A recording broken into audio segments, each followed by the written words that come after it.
I just go ahead with my talk. Good morning, everybody. I really apologize for the fact that I have not been able to get into Rajgopalan to make a presentation for the talk. Okay. I promise you that it is not very comfortable having a broken clavicle. In fact, if anything it does, it makes you automatically lose your sense of humor because laughing is nearly associated with schizophrenia. So I'm trying to keep my laugh a little bit minimal, and hopefully the humor will talk about the So I just go ahead and share my screen.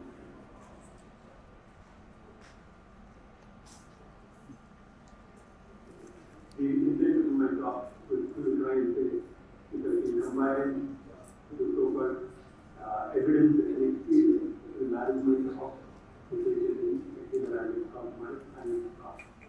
Okay, so in this process, I would like to probably start by making a basic statement saying most of us use evidence and experience to replicate the things these are the approaches. And Robert said that this form of thinking is not somewhere I want to experience. I won't be used to reference unless I use the word evidence to demonstrate my arrogance on a topic of any health. On the other hand, if I say that I live on experience, it first sustain my arrogance and then blame someone analysis for the rot that I can use. So basically, there's a major assumption that everything is successfully exclusive, and that we cannot and that either you use one or the other when you're making the decision in management process. But I would like to argue that I am not necessarily very clear. So what you really see is evidence is built on the data, information, and knowledge that they have acquired in this fact. But experience is what we say that we build on that infrastructure. Effectively starting with the knowledge, information, and data. We hope that with a period of time that we acquire a certain amount of wisdom and probably in the right way, or the way in which we perform the action. And that probably is not usually but that transition from the use of evidence that relates to the management of information to the use of experience is an art. There is no question about that. And some of us probably experience it immediately, and some might be probably suffering to most of our life, trying to achieve that kind of useful balance. What I'm going to do during the course of this discussion is not necessarily to teach you a new concept in management of human application, but probably when you are taking what I would consider reasonably relevant issues that only experience teaches us. Okay? And this is a very routine kind of issue that we need to always understand. And I think I will try to see if I can summarize this in 5 or 6 major points in terms of the handling of human application. So let me just start with case 1. So you have a static patient who is saturating adequately and has a blood pressure of 80/40, 86/40 channel saturation. All of us do get this at the same time, you get to look completely normal. Okay? So under these conditions, first thing that we need to ask is, are we going to give fluid resuscitation for this patient? Okay? And along those lines, when you say we're going to give fluid resuscitation, then make the assumption that this blood pressure is inadequate for this patient, and the patient is probably undergoing security or is better sometimes to stop. And that is quite important. Very often we react to a number that we hear in the brain rather than to the patient himself. And I think this probably is extremely important.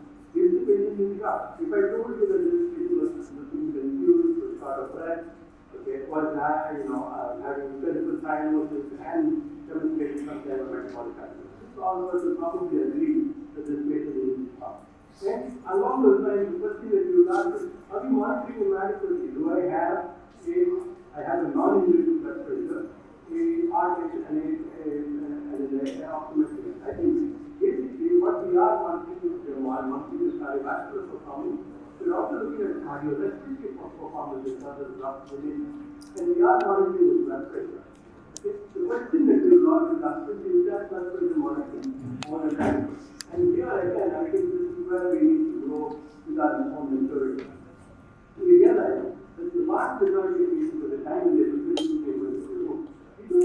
the options of putting in the line, and we have to make do with what we have available. And to underestimate the value of a autonomous blood pressure for this patient is actually quite not based on our evidence. Okay, really look at it over here. This is a study that did not look to look at the levels of agreement between an NIBC and an arterial pressure, but effectively what they were trying to show is, can an arterial pressure measured by the non-invasive monitoring demonstrate the ability to show a mean arterial pressure that is less than 65 to activate system, or can it assess a change of 8-10% in the mean arterial pressure? And what it showed was fascinating, that the NIBC, as long as we made sure that we use multiple measurements for the assessment of the blood pressure, it's a very reasonable indicator of both of these parameters. It tells you when the patient has got a significant hypotension. It also tells you when the patient is declining in pressure in the upper. And it raises the concern, and this is something that we always feel that one of the first things that we need to do when every patient is put an arterial line in that. Yes, there is some value to an arterial line, but it may not necessarily be true. So the point that I was raising over here is the fact that very often when we see sophistication in our monitoring, we like to believe or culture towards sophistication of what I would call as sophistication. Sophistication is usually based on the fact that I am not able to measure a blood pressure, the fact that I am not able to assess the patient's status. And that is not necessarily very true. We don't need to have very high levels of sophistication. What we need to have is the appropriate level of sophistication in terms of managing this patient. And I believe that what we have seen in this particular group and in the patient was perfectly adequate to use a non-invasive blood pressure monitoring and to provide baseline. So let me start off with that and say the first thing that I have learned over many years, and this is what experience has told me, I always do not need any complex kind of monitoring system for me to be able to assess my patients on an average and probably manage them at least in the initial phase. Now the next is the concept. Okay, so if I saw this patient that presented to me with low blood pressure, alternative sodium, clinical history is compatible with some kind of infection that's going on in this patient, and at the same time, if I thought I would probably call them to be in septic shock. Okay, and what is the traditional recommendation? Give about 30 ml of kg of IV fluid, that is about 1.5 liters of fluid, in an average kind of distribution. I think this again is a little too excessive, and there is a reasonable amount of data, mainly in low risk of countries that are, that very strongly suggest that using such large volumes of fluid is probably not a good practice. Along those lines, you might ask me, how can I judge? Yes, some patients will require that amount of fluid. How can I judge whether the patient required or whether the person fluid? And here again, like I said, we don't need sophistication. I mean, we don't need sophistication. We don't need to have a specific technology to make that kind of assessment. We can make this kind of assessment even under other systems. This is a particularly interesting paper that said that of about 3,600 patients that they evaluate, 1/3 of the patients who do not demonstrate a response to volume loading can easily be identified by multivariation factors. So the patient has a known history of cardiac patients with no immunocompromise. Interestingly, patients with very high lactate, patients with hypothermia, abnormal calcification, either in terms of carbon dioxide or in terms of peroxygenation. The existence of a quite lot of people easily identifiable as individuals who are unlikely to respond. And the avoidance of fluid in these patients is probably a lot more logical than what you mentioned, empirically supporting what these guidelines will probably get. Now, most of us probably will say, that if I got such a patient, I will use a minimum of 2 major tools. I will probably use a tool such as the measurement of my IVC, and I will probably also look at the lung ultrasound, and very typically, if I look at the features of both of these, what I'm going to be seeing is I see an IVC that is going to collapse into the respiration, and I see a lung ultrasound that is demonstrating absence of the A-line pattern. Both of which will say, okay, I'm very comfortable with the fact that this patient can be fluid. So let me just go through this particular situation and say, okay, I'm going to give this patient fluid. How would you normally give it? This patient is relatively young, if you go over 250 or 500 more. With an intimate method, there's nothing worse than wouldn't be surprised if the patient went into one overdose. Please remember that as much as it does no evaluate response, it does not in any way judge what your capillary leak is going to be. Patient would have an underlying pneumonia and probably can show a symptomatic worsening, or patient may have ischemic disease that can be unmasked during the acute course of the management of the patient. So it is not impossible for you to see such a progression. It is usually when we have artificial information that we find it very difficult. So if I was to show you a patient who don't see a IVC that is nicely collapsing on one side, and on the other side I show you a patient who also shows a lung that shows the behind pattern. I think the majority in this audience will probably say, I won't go ahead with this. But I should be very careful about making the judgment. So we have two contributions.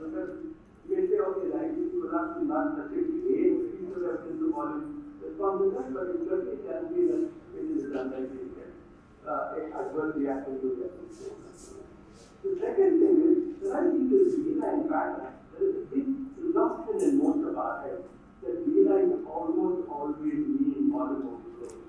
And that means not necessarily be true. The behinds that I'm showing you over here are classes of respective areas of pairing, and there is this sheer amount of diffusion of the behinds on the other side.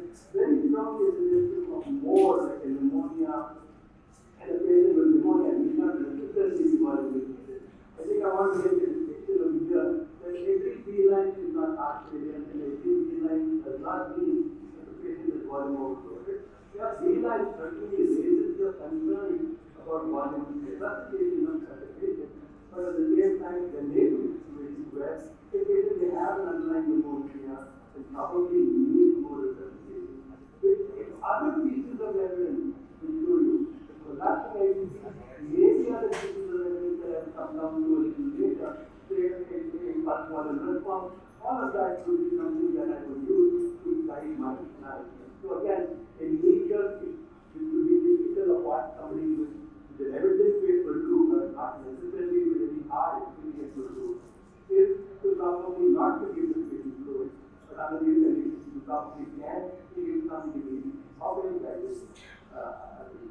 In fact, what you would do is when you have this continuity testing, you try and achieve a little bit more certainty in what you are trying to assess.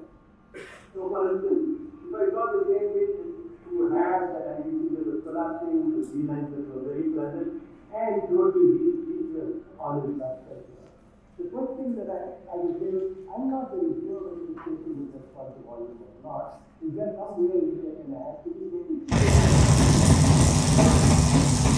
The option to that would be, would I try and do something like things like grading? Okay, if I do a PLR and I find that my pulse pressure response is gone up by 15%, I have a clear bunch of evidence between the IVC and the PLR response that this patient has a volume responsiveness, and despite the so-called B lines in his lung, he's probably likely to respond to the volume at an appropriate time. Obviously, you be very careful about the way you use this stuff, but you would certainly consider the administration of this patient has, by the way, a mean pressure of about 50, and there was a clear communication.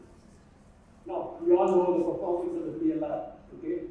And we always say that when we look at all these kinds of studies that show you nicely perfect curves, that most of the PLR that is derived from here, the state as response, is usually related to the use of invasive monitoring, and generally the performance of, say, an invasive option, either a pulse control analysis or an esophageal Doppler, is generally better than using an arterial line in terms of the assessment.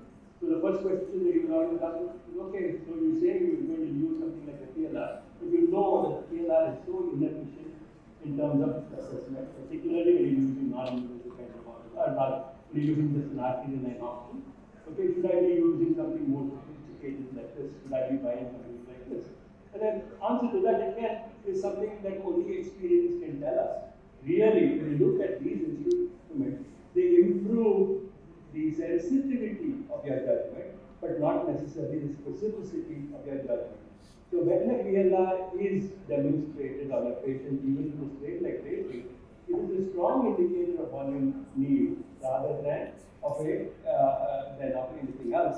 And under those conditions, we may miss a few patients who are otherwise going to need volume resuscitation. We probably tend to be a little bit more conservative with our fluid if we're going to use it, simple tool like an arterial line. But I don't think we need to, again, invest in something this expensive. This, again, as I would say, is a interpretation that can come only by experience. Do I have an investment in something like this in my ICU? Probably not. My PGs will insist on this, primarily because they want to learn the methodology. But other than that, I don't think there is any dramatic reason for me to want to invest in an instrument that will give me a better assessment of my volume performance. Okay. So along those lines, let's go ahead with the same thing. Okay, so I have somebody whose mean magnetic pressure is 60 out of a liter of fluid, and they develop these features. As I already showed you in the previous one, this is not a typical pulmonary edema kind of feature. There is some areas of scarring. There is also a significant fusion of the lines, all of that suggesting more a acute lung injury kind of a pattern rather than an ARDS pattern, rather than a pulmonary edema pattern. And this by itself will not be a reason for you to be conservative, but most of us will probably demonstrate some degree of caution. If we didn't have that, for instance, and the patient's lung was still looking very clear, when do we stop the fluid? It's very typical for people to do this and say, I gave almost 4 liters of fluid because the patient is demonstrating a positive PLR response. Okay? The question is, do I stop then? And the reason that I need to really worry about it is, yes, the patient may be demonstrating PLR response for varying reasons. Number one, they may have from their venous capacitance enlargement alone a large amount of peripheral fluid that probably will not be easily reached by just the administration of large quantities of fluid. The second thing is a possibility that it could have an ongoing loss, maybe a hemorrhage or a capillary leak or something else that is causing a volume loss, and that can't be attenuated by the administration of more fluid without knowing what the source is. Okay? And the fact is the initial estimate could be quite conservative. And so what do I do under these kinds of conditions? Okay? I would generally be careful, just be very careful that just because the PLR is positive, it doesn't mean that I'm going to give the volume to the patient. The patient probably needs to be started on the early vasoconstrictor and very strongly need to be evaluated for other causes for the reasons for non-response. Okay? Please remember, I have a lot of concerns about this so-called idea of fluid response. Over a period of time, we migrated from the use of the CVT to PLR or a tool as the method of judging whether a patient will respond to fluid. Okay? But we have to remember that only a minority of patients in the ICU actually respond with an improvement in their blood pressure and their stroke volume. And in fact, in the majority of patients, there is a significant decline in the systemic vascular resistance, which can be associated with a poorer outcome. In fact, it seems far more logical under those circumstances to consider the use of a vasopressor much earlier, okay, rather than wait and continue to give the patient large volumes of fluid. And the use of a vasopressor is not necessarily only to raise the arterial pressure, but also at the same time to increase the venous flow and to increase, because by the reduction of the venous capacity, the venous flow, the flow volume, the return, the cardiac, the venous return becomes quite significant and enhances the cardiac output. So please remember, noradrenaline is not only going to raise your blood pressure by vasoconstriction of your arteries, but it is also going to be a good way in which you can minimize the venous capacitance of the bed that is very common in sepsis and probably will enhance the cardiac output return and improve the patient's status. Okay, what about the patient who demonstrates this on the other hand?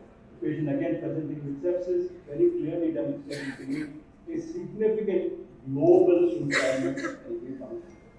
One of the classic reactions that I've always seen is, okay, the patient is already on vasopressor, has been not given any too much fluid primarily because there is LV failure as a primary concern. And there is a very strong reason for many people to initiate the butyl. Yes, you need to do that, but you need to do that with a lot of care. And I would raise this kind of a concern because I love this early experiment with an artificial heart, where you can't raise the output of an artificial heart other than by vasodilation. Okay, what they saw in this animal heart experiment was the administration of dobutamine was associated with the rise of cardiac output. It was not because the artificial heart was pumping any better, but primarily because the systemic resistance was going down. So, in other words, dobutamine is a dominant vasodilator.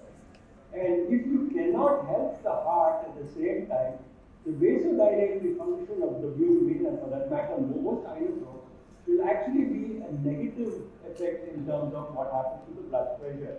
And this is something that people should always realize. So as much as it is logical for the use of dobutamine under those circumstances, I would say be very careful, because invariably the use of dobutamine is going to be associated with the need for a greater amount of other basic at the same time.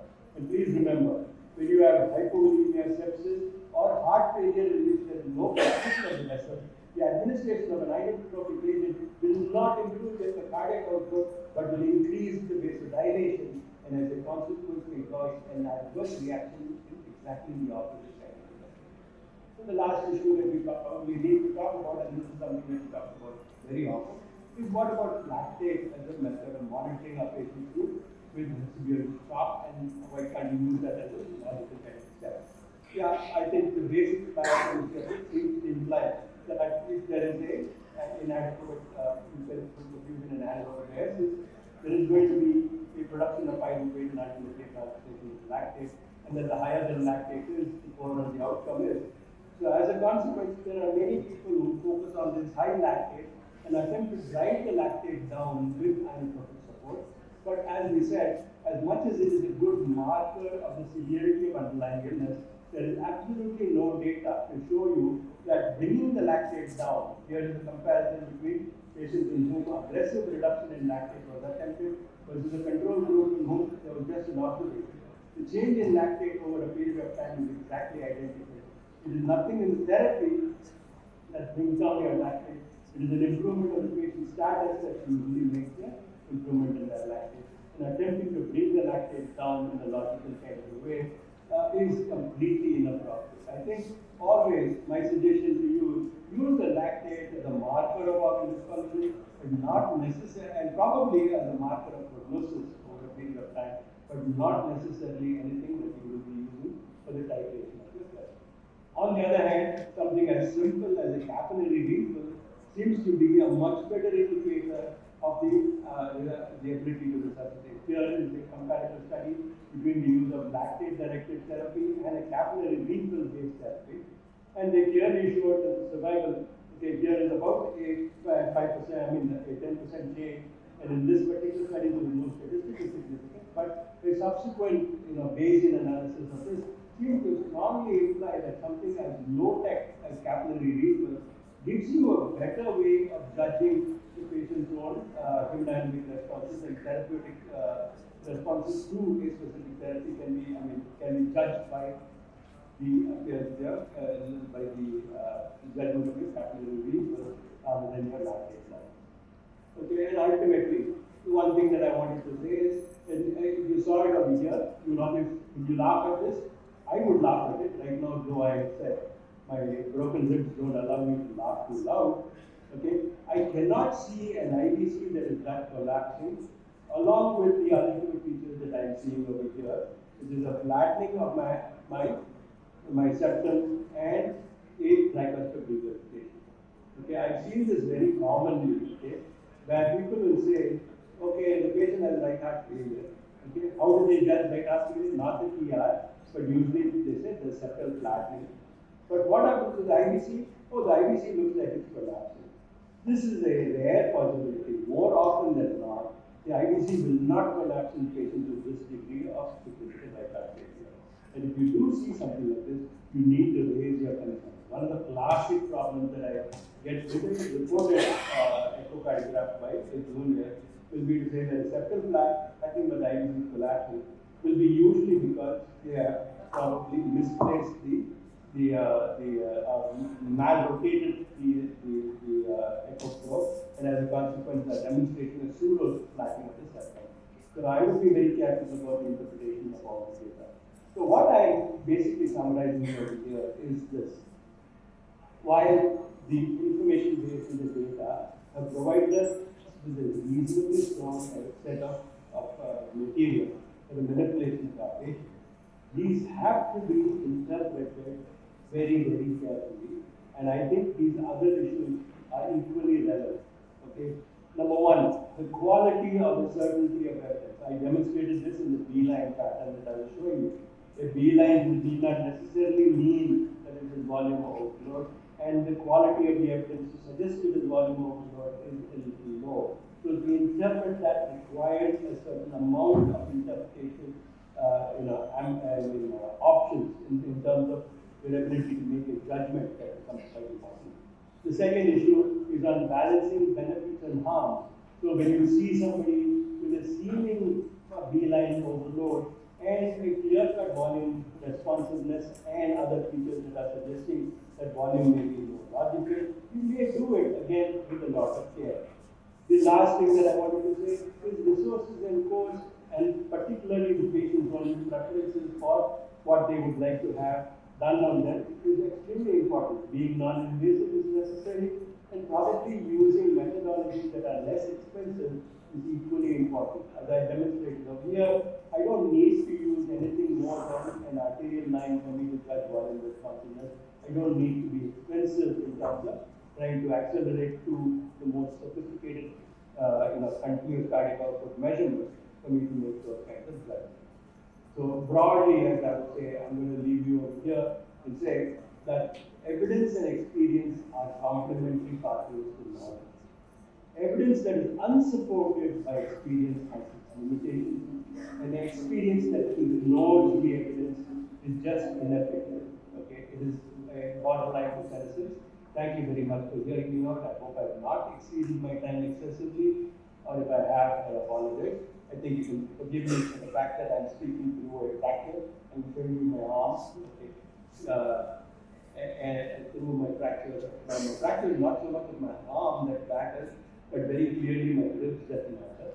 I thank you for the opportunity, and we're going to end over here. Thanks a lot. Thank you, Ramdas. Thank you, Ramdas, for the eloquent, very experienced lecture with a lot of knowledge. As you repeatedly have shown, it is mixing of the current evidence with the balancing of resources and implementing them to the patient's benefit is the key to resuscitation.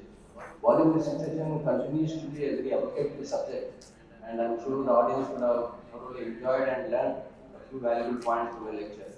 And last but not the least, we wish you to get well soon. Sorry to hear the accident.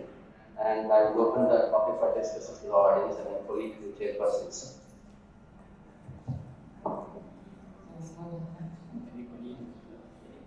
Any questions?